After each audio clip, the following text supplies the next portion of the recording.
अस्सलाम वालेकुम दोस्तों, मैं आपका दोस्त एम उस्मान अपने यूट्यूब चैनल इन्फो ऑनलाइन में एक और वीडियो के साथ हाजिर हूँ। दोस्तों, आपने अक्सर देखा होगा कि कोई भी आदमी जब भी किसी भी दूसरी कंट्री में, स्पेशली किसी गल्फ कंट्री में जाने की कोशिश करता है तो बहुत सारे लोग उनको ये बात कहते हैं कि छोटी कंपनी में नहीं जाना, बड़ी कंपनी में जाना है। या दोस्तों वो ये भी कहते हैं कि शिरका में नहीं जाना, कंपनी में जाना है। और इसके अलावा बहुत सारी ऐसी बातें उनको कही जाती है कि छोटी कंपनी में ठेकेदार लोग होते हैं, बड़ी कंपनी में अच्छा होता है, बड़ी कंपनी में सहूलतें ज्यादा होती है, छोटी कंपनियों में जुल्म होता है। तो दोस्तों, आज की वीडियो में इंशाल्लाह मैं दोनों कंपनियों को कंपेयर करूंगा, छोटी कंपनी और बड़ी कंपनी, और आपको बताऊंगा कि गल्फ के अंदर जो छोटी कंपनियां काम करती हैं या जो बड़ी कंपनियां काम करती हैं, क्या वाकई जो बातें बनी हुई है वो ठीक है या सिर्फ ये एक फसाने हैं। और ये तमाम चीजें खुलकर आज की वीडियो में आपको बताऊंगा कि क्या आपको छोटी कंपनी में नहीं आना चाहिए, सिर्फ बड़ी कंपनी में ही आना चाहिए, या आपका जो माइंड सेट बना दिया गया है, आप सिर्फ जब एजेंट के पास जाते हैं वो जब आपको कहता है कि छोटी कंपनी है, छोटी कंपनी का नाम सुनकर ही आप उसको रिजेक्ट कर देते हैं। तो ये तमाम चीजें आज की वीडियो में आपको खुलकर बताऊंगा और इनके ऊपर आज की वीडियो जो मेरी है इसलिए बना रहा हूँ। बहुत सारे लोगों की ये डिमांड थी कि हमें गाइड किया जाए कि किस तरह की कंपनी में यूएई के अंदर आकर काम किया जाए।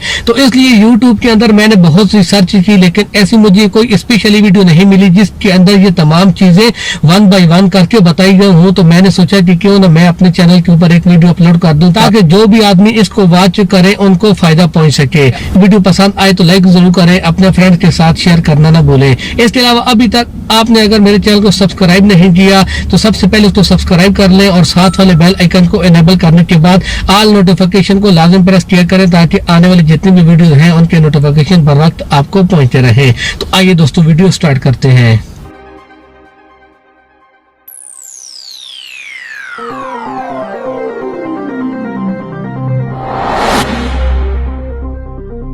दोस्तों, जब हम यूएई के अंदर आते हैं या किसी भी गल्फ कंट्री में जाते हैं तो अपने एजेंट के पास जब जाते हैं तो उसको यही बात कहते हैं कि हमें बड़ी कंपनी में जाना है, हमें बड़ी कंपनी का वीजा चाहिए। तो इसका मतलब दोस्तों यही हो गया कि जो लोग छोटी कंपनियां बनाकर यहाँ पर काम कर रहे हैं उनकी कंपनियां बनाने का तो फजूल हो गया। वो तो किसी वजह से कंपनी बना ली, लेकिन अभी उसके पास जब आदमी नहीं आ रहे तो उसकी कंपनी चलाने का फायदा क्या है। तो आज आपकी ये मैं गलतफहमी आज की वीडियो में दूर करूंगा और आपको मैं हर चीज डिटेल से बताऊंगा। दोस्तों, जाहिर सी बात है कि एक छोटा घर होता है और एक बड़ा घर होता है, तो बड़े घर में आदमी ज्यादा होते हैं तो इस वजह से वहां पर दोस्तों काम करने वाले भी आदमी ज्यादा होते हैं और उसी तरीके से वहां पर आमदन भी ज्यादा होती है। लेकिन छोटे घर में अगर एक छोटा घर है दोस्तों तो उसके अंदर जाहिर सी बात है कि एक आदमी काम करने वाला होगा या दो काम करने वाले होंगे, तो उस लिहाज से उस घर की आमदन भी थोड़ी होगी। लेकिन साथ में आप ये बात भी देखिए कि बड़े घर के अंदर अगर ज्यादा आदमी कमाने वाले हैं तो वहां पर खाने वाले भी ज्यादा है। तो इसी तरह छोटे घर में अगर आदमी कमाने वाले थोड़े हैं और तो वहां पर आप देख सकेंगे कि खाने वाले भी कम है। बहुत कम ऐसा होता है कि छोटे घर में एक कमाने वाला है और ज्यादा खाने वाले हैं। तो छोटी कंपनी और बड़ी कंपनी का भी कुछ इसी तरह से ही हाल होता है कि छोटी कंपनियों को दोस्तों छोटे प्रोजेक्ट मिलते हैं, बड़ी कंपनियों को बड़े प्रोजेक्ट मिलते हैं। जैसा कि मैं आपको कह लूं कि एक विला का काम जो होता है वो छोटी कंपनी ही लेती है। विला का मतलब है कि अरबी यहाँ पर जो घर बनाते हैं उनको यहाँ पर विला कहते हैं। तो ये प्रोजेक्ट जो होता है ये जाहिर सी बात है कि एक छोटी कंपनी ही लेगी क्योंकि उसके पास आदमी कम होते हैं। अगर बड़ी कंपनी एक या दो विला लेती है तो उसका गुजारा नहीं होता। उसके लिए लाजिम उस कंपनी को एक बड़ी बिल्डिंग चाहिए, 10 फ्लोर से लेकर 20-30 जैसी भी आप समझ सकते हैं। जितनी बड़ी बिल्डिंग होगी दोस्तों उसके अंदर जितने ज्यादा अपार्टमेंट होंगे, जितनी ज्यादा उसकी हाइट होगी, उसके अंदर उतने ही ज्यादा आदमी समा सकेंगे काम करने वाले। तो अगर आप ये समझते हैं कि अगर एक आदमी एक प्रोजेक्ट जो एक कंपनी लेती है वो बड़ा लेती है तो उसके पास काम लंबे अरसे तक होगा, तो दोस्तों ये भी बहुत सारे लोगों की गलतफहमी होती है। इसके बारे में मैं आपको बता दूं कि अगर एक कंपनी के पास 1000 आदमी वर्कर काम कर रहे हैं और दूसरी एक कंपनी है उसके पास 10 आदमी काम कर रहे हैं तो उसके पास एक विला है, और जो कंपनी 10 फ्लोर का काम ले रही है लेकिन उसके पास 1000 आदमी है, तो आप ये समझे कि जो छोटी कंपनी है जिसके पास 10 आदमी है उसके पास काम ज्यादा है। क्योंकि 10 आदमी जब एक विला को खत्म करेंगे तो उस उसके 2 साल गुजर जाएंगे।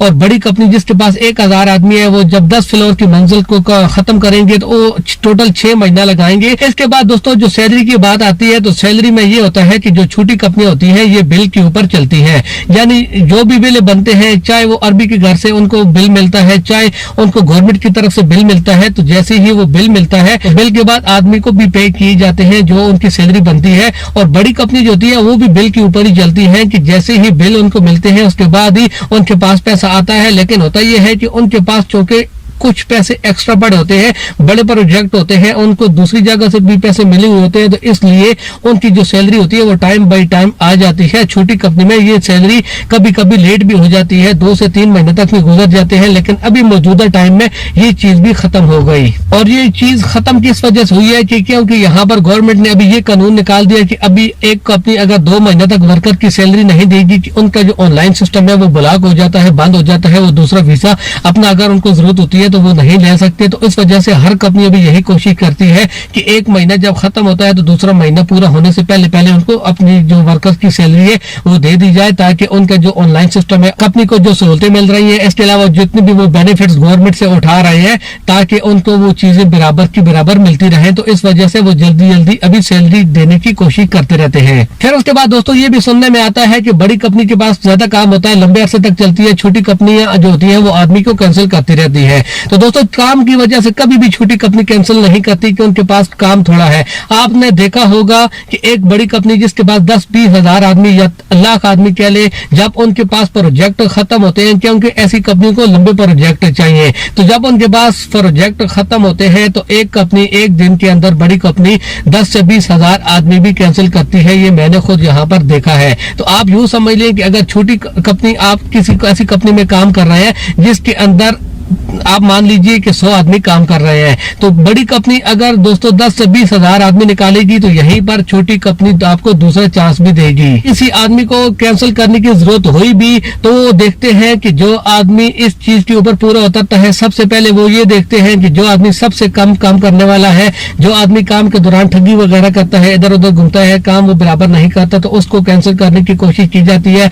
या वो देखते हैं कि जो आदमी माली हालात से सेट है, अपने घर के अंदर वो दूसरा कोई काम कर लेगा या दूसरी किसी कंपनी में जाकर वो काम कर लेगा तो उसको दूसरी किसी जगह में आराम से जॉब मिल जाएगी, या अगर ये अपनी कंट्री के अंदर चला भी गया तो उसका गुजारा चल जाएगा। तो ऐसी सूरत में दोस्तों उस आदमी को कैंसिल किया जाता है। जो आदमी जरूरतमंद होता है उसको कभी भी छोटी कंपनियों में कैंसिल नहीं किया जाता। बड़ी कंपनी में आपका लिस्ट में नाम आ गया, चाहे आप जरूरतमंद है नहीं है, आप काम करने वाले हैं नहीं है, आप नए हैं या पुराने हैं, ऐसी कोई बात नहीं देखी जाएगी, आपको कैंसिल कर दिया जाएगा। फिर इसके बाद दोस्तों बड़ी कंपनियों में आपने ये भी सुना होगा कि मेस का खाना मिलता है, मेस का खाना अच्छा नहीं होता।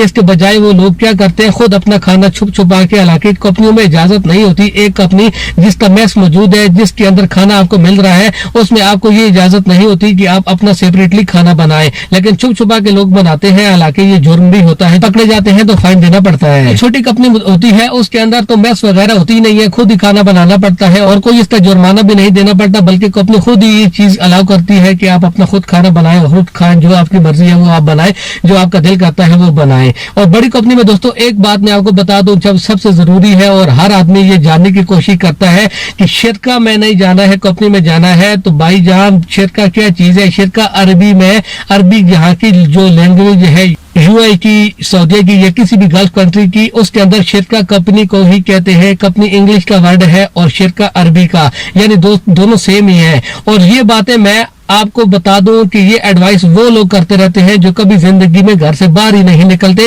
वो जब भी कोई किसी आदमी के पास जाता है, किसी वीजे के लिए कोशिश करता है, तो उसके कान में यही एक बात डाली जाती है कि शिरका में नहीं जाना, बड़ी कंपनी में जाना है, छोटी कंपनी में नहीं जाना, ठेकेदार के पास नहीं जाना। जाहिर सी बात है दोस्तों, मैं भी आपको यही कहता हूँ कि किसी ठेकेदार के पास काम के लिए आने से बेहतर है कि आप किसी कंपनी में आए। कंपनी के अंदर बेनिफिट्स होते हैं, लेकिन मैं आपको बता दूं कि जो ठेकेदार होते हैं वो अगर काम ज्यादा लेते हैं तो उनकी सैलरियां भी ज्यादा होती है। कंपनी, अगर आप एक किसी कंपनी में काम करते हैं तो आपको 700 बेसिक लगाई जाएगी, 600 और 800 भी। मेरे जितने भी सब्सक्राइबर हैं अगर यहाँ पर मौजूद हैं तो उनको ये बात मालूम होगी। इसके अलावा दोस्तों बहुत सारी ऐसी बातें हैं जो अपनी वीडियो में मैं बता सकता हूँ, लेकिन वीडियो काफी लंबी हो जाएगी। इंशाल्लाह नेक्स्ट इसी टॉपिक के ऊपर मैं एक वीडियो बनाऊंगा जिसमें मैं बताऊंगा कि आपको छोटी कंपनी में आना चाहिए या बड़ी कंपनी में आना चाहिए, और कौन सी ऐसी सहूलियात हैं जो बड़ी कंपनी में मिलती है, छोटी में नहीं मिलती, और कौन से ऐसे काम है जो बड़ी कंपनी के अंदर नहीं होते लेकिन वो छोटी कंपनी के अंदर होते हैं। तो जिस वजह से आपको खुद ये डिसाइड करने में आसानी रहेगी कि आपको बड़ी कंपनी में सिर्फ आना चाहिए या छोटी कंपनी में ही आना चाहिए।